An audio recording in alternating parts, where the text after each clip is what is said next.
তার থেকে ইহুদিরা আরো বেশি করে, কারণ তারা জানে দিলে কমে না, কিন্তু মুসলমান জানে দিলে কমে যায়। মুসলমান জানে দান করলে কমে যায়, কিন্তু ইহুদিরা জানে দান করলে কমে না, দানের বিনিময় আল্লাহ বাড়িয়ে দেয়। কিন্তু মুসলমানদের মধ্যে সেই আমল এখন আর নাই, মুসলমানদের মধ্যে সেই পরিস্থিতি, সেই অবস্থা এখন আর নাই। দেখেন আল্লাহ রাব্বুল আলামিন আপনাকে আমাকে কি বলতেছেন, ঈমানের কি লাভ জানেন? ঈমান আনার কারণে বিলাল হাবশী রাদিয়াল্লাহু তাআলা আনহু গোলাম ছিল, গোলাম থেকে ঈমান আনার পরে তার উপরে যেরকম জুলুম নির্যাতন করেছিল আমরা সকলেই জানি। বিলালকে যেই পরিমাণ জুলুম দিয়েছে, যেই পরিমাণ কষ্ট দিয়েছিল কাফের মুশরিকরা, সেই পরিমাণ কষ্ট এখন মুসলমানদের তেমন দেওয়া হয় না। তারপরে মুসলমানরা ঈমান টলবল অবস্থায়, মনে হয় যেন ঈমান কচু পাতার উপরে পানি যেরকম টলবল করে যে কোনো মুহূর্তে চলে যেতে পারে, যে কোনো মুহূর্তে পড়ে যেতে পারে, মুসলমানদের ঈমানের অবস্থা এমনটাই হয়েছে। কথা বলেন ঠিক কিনা?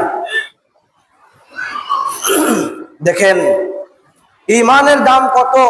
বিলাল হাবশী রাদিয়াল্লাহু তাআলা আনহু তার ঈমান আনার কারণে গোলাম অবস্থায় ঈমান এনেছে। অসংখ্য অনেক সাহাবায়ে কেরামরা ছিল যারা কাফের অবস্থায় ঈমান এনেছে, রাসূলকে না দেখেও ঈমান এনেছে, এরপর রাসূলের সাথে সাক্ষাৎ করেছে।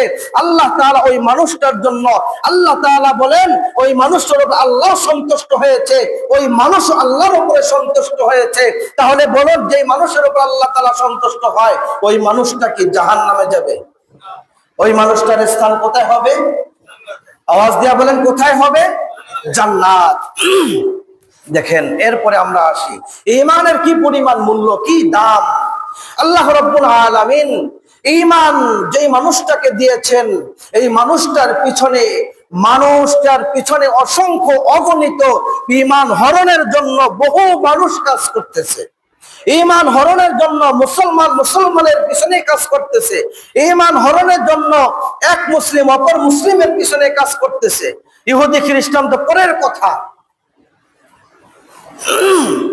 যে ঈমান থাকার কারণে, ঈমানের বলে বলিয়ান হওয়ার কারণে, ঈমানের শক্তিত হওয়ার কারণে হযরত আলী রাদিয়াল্লাহু তাআলা আনহু কায়মুস দুর্গার যে দরজা ছিল, এই দরজাটা উঠানোর জন্য কোনো মানুষ পাওয়া যায় নাই। সাহাবা রাসূলুল্লাহ সাল্লাল্লাহু আলাইহি ওয়াসাল্লাম নির্দেশ করলেন, কে উঠাইতে পারবে? কেউ সাহস পাইতেছে না। হঠাৎ করে খোঁজ করে দেখতেছে আলী রাদিয়াল্লাহু তাআলা আনহু নাই। জিজ্ঞাসা করলো সে কোথায়, তাকে নিয়ে আসা হোক। সাহাবায়ে